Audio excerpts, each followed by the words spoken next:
Hey guys, Wyatt Claypool here. You'll love to see a legacy media journalist get completely embarrassed, especially if they work for the Canadian Broadcasting Corporation, because heck, as taxpayers, we give them $1.5 billion every year, and so we absolutely reserve the right to point and laugh at them for their nonsense. A couple days ago, a CBC journalist tried to needle federal Conservative Party leader Pierre Poilievre and got absolutely ritualistically dunked on. This guy was still trying to make a big deal out of the Chris d'Entremont floor crossing story, and Poilievre ended up calling him and the CBC out for all the corrections they've had to make around their reporting on this issue. I'm just going to get right to the video so you guys can check out the majesty of it. Aaron Collins, CBC. So Chris d'Entremont, just turning back to last week, said that your party is being run like a frat house. So I'm just curious what you think he means by that, and if you think Well, I think that CBC had to be. Are you with CBC, by the way? Yeah, that's right. Oh, okay, right. I'm just curious if you think that that could lead to more MPs leaving your caucus, and what you think he means by that. Well, first of all, CBC has had to correct the falsehoods that they put into that story. So I encourage you to tell Canadians about the falsehoods you published and explain why you did that. But I would ask if you agree with Mr. d'Entremont, or do you believe he was telling the truth when he said, and I'm going to quote, "Now, after 6 months under a new prime minister who promised financial discipline, Canadians are still waiting." He said that he would be judged by the cost at the grocery store. Well, Canadians are judging him, and they are not impressed. Since the Liberals came to power, food prices have risen 40%. We have heard it many times here today. It is deliberate, and it is unacceptable. It is inhumane for a G7 country. Mr. d'Entremont said that Liberal food price inflation is inhumane. Do you believe that he was telling the truth when he said that? Yes. You love the deafening silence, because the problem with the CBC coverage, and we will be getting their corrections in a bit, is that they can't ask Poilievre questions about what d'Entremont said as if it's gospel truth, when he has been changing his story not on just the reason why he was crossing the floor, but we're just all supposed to just forget about the fact that he was a very tough critic of the Liberals very recently. Like, as of 2.5 weeks ago, he was saying these things about the Liberals that Poilievre was quoting, and now we are supposed to believe that no, all is good. He actually really likes the Liberals. He has confidence in them, but the Conservative Party's a frat house, or the Conservative Party's platform wasn't good enough, or, well, he only won by 1% of the vote, so he's going to go over to the Liberals, or he really just wanted to be the deputy speaker, and because Tom Comic got to be deputy speaker and got the extra $51,000 a year, he's mad. The thing is, when you actually start digging into this Chris d'Entremont story, it has more to do with Chris d'Entremont than it has to do with Pierre Poilievre, his opposition leader's office, or the entirety of the Conservative Party. The thing is, when Chris d'Entremont keeps contradicting himself, not just in his critiques and then praise of the Liberals, but also just his excuses for leaving and what he has a problem with the Conservatives over, obviously this isn't really something that's reflecting badly on Poilievre. But I will now get back to the rest of this video, and we will keep talking more about the sort of background issues with the CBC's premise a bit afterwards. Oh, you can. I want to ask you questions. I did already. I already said that your report from CBC was wrong, and we have corrected the record. We put out a statement. We stand by the statement. But I have a statement here from Mr. d'Entremont. He says, since the Liberals came to power, food prices have risen 40%. We have heard it many times here today. It is deliberate, and it is unacceptable. It is inhumane in a G7 country. Do you agree with Mr. d'Entremont that Mark Carney's food price inflation is inhumane? So again, I asked you if you thought that if what you thought Mr. d'Entremont meant by your party being run like a frat. Well, you thought that would lead to more. Why don't you ask Chris d'Entremont to actually spell out what that means? The thing is, a lot of what Chris d'Entremont has said about leadership and leadership issues and the frat house culture of the party and all this stuff is that he's just kind of throwing out a vague enough accusation where he couldn't be held accountable for lying. And in fact, he was, in that CBC article, effectively fact-checked when he had to admit that, and again, we'll be getting to this in a second, that no, Andrew Scheer, and I think it was like, I think his last name was like Workington or something like that. They didn't burst into his office and like push over his secretary. They walked into his office. That is literally how much of a correction the CBC had to issue. That the whole premise of the story was that he was being bullied, and then the record was corrected that MPs talked to him. He's leaving your caucus. That's the No. question for you, sir. No. So I answered your question. And so the answer that I have back to you is that Mr. d'Entremont this is a quote from just a few months ago, where he said that liberal food price inflation was inhumane. And you know what? He's right. Thank you. Thanks, everybody. So I now want to jump over, and thank you for CBC Watcher on X. I'll actually link his profile in the description below. He does a really good job here. Here's his profile if you just also want to look it up on your own. He does a lot of great work in terms of clipping, a lot of news coverage, not just from the CBC, but other outlets as stuff comes out. And CBC Watcher here also has, look, CBC has added the print story correction to the correction page, but how do they correct this if the correction contradicts d'Entremont's words? So they have this on the corrections page of the CBC website, and it's also posted to the bottom of the article.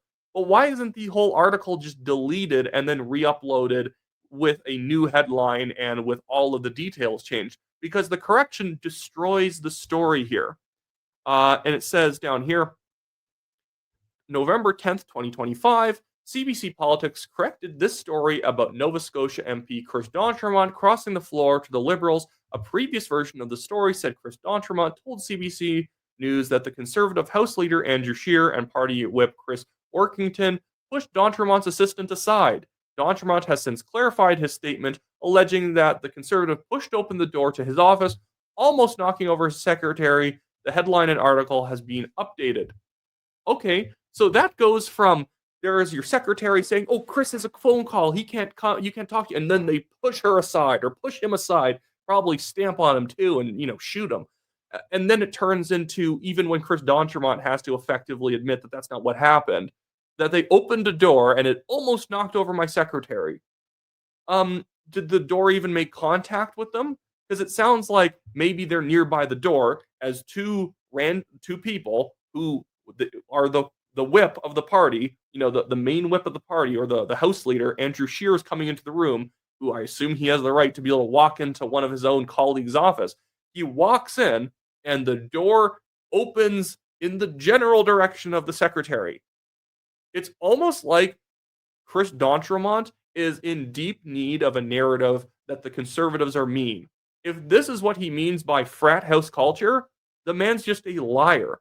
And again, people who are his colleagues who worked very closely with him, like Rick Perkins, who's a former MP from Nova Scotia, probably going to be trying to run for election again at some point. He's come out and said that he's worked with Chris for a long time. They were decent friends as MPs, and that he knows that Chris, based on his own statements to him, was not leaving because of any leadership issues. It's because he didn't get to be the deputy speaker.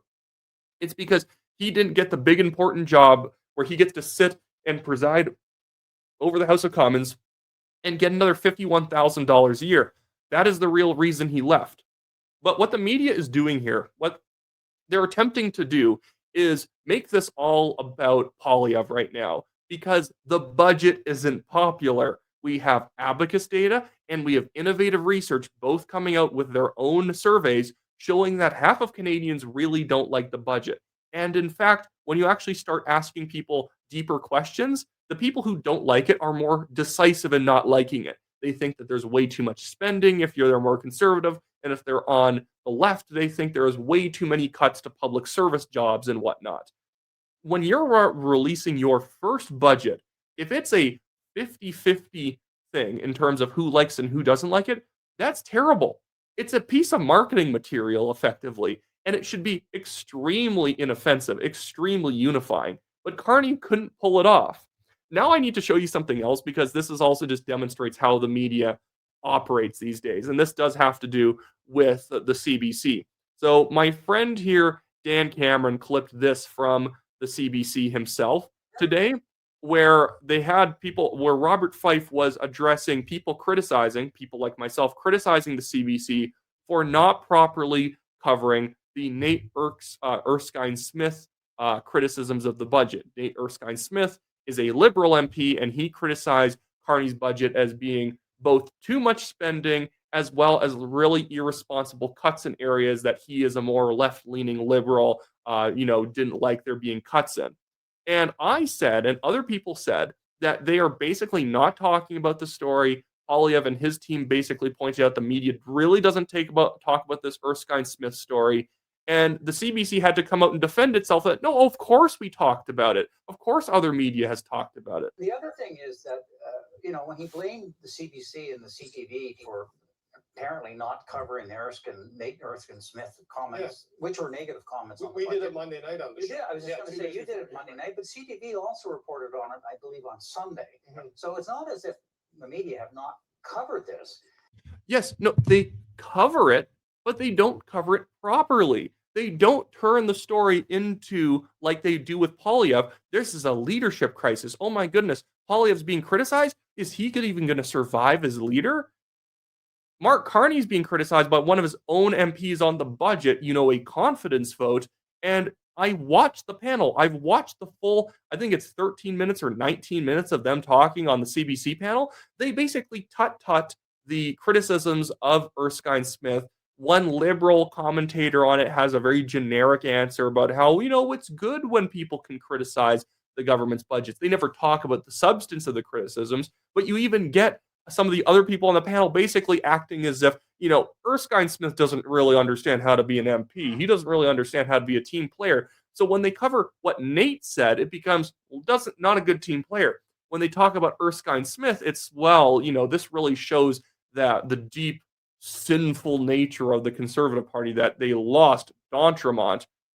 Who knows who that even really is before all this?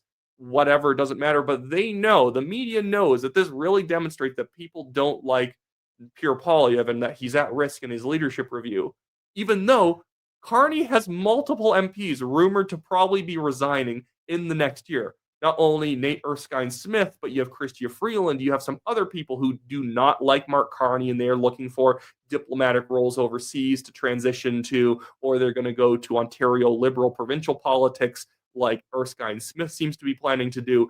That's happening even more intensely in the Liberal Party, arguably at the very least, and the media just covers it maybe once, surface level coverage that Freeland may be taking some job in Ukraine, that Erskine Smith may be going to Ontario, and that's just the rigmarole of politics. They don't cover it as a substantial issue. Anyways, well, that should be it for me in this video today, guys. Really enjoyed seeing Poilievre go after that CBC journalist. I hear this narrative sometimes that, well, people don't like Poilievre being so negative. He should be more positive. No, I'm just going to say no. You are in opposition. Your job is to criticize. If the Conservatives take their foot off the gas and stop being critical and start being the shiny, happy people who are just sitting there politely waiting to be the next government, you are going to lose. Because guess what? When you stop criticizing, it makes it seem like there's nothing to criticize. And so the Liberals get to motor forward with their agenda, and Canadians just assume it's good because they don't really hear anything bad about it. And the media is just going to act as stenographers for the government, announcing all the new projects that Carney has going on and the fake trade deals he's signing. And then that's all people are going to see. They're just going to see the announcements and none of the actual critique. And if the critique even gets even just milder, more people are going to interpret it as, well, it ain't that bad, rather than, the Conservatives are just trying to give a more positive message about what they're going to do, but they still really don't like what the Liberals are doing. You just keep going after them. You chip away at them. And the reason why you get so many commentators saying, oh, people don't like Poilievre being negative, is because they're partisan liberal hacks and they want Poilievre to shut up. That is why. But anyways, so that's it for me today, guys, finally. Thank you for watching. Like, share, subscribe, do all that fantastic stuff, and I'll see you guys all later.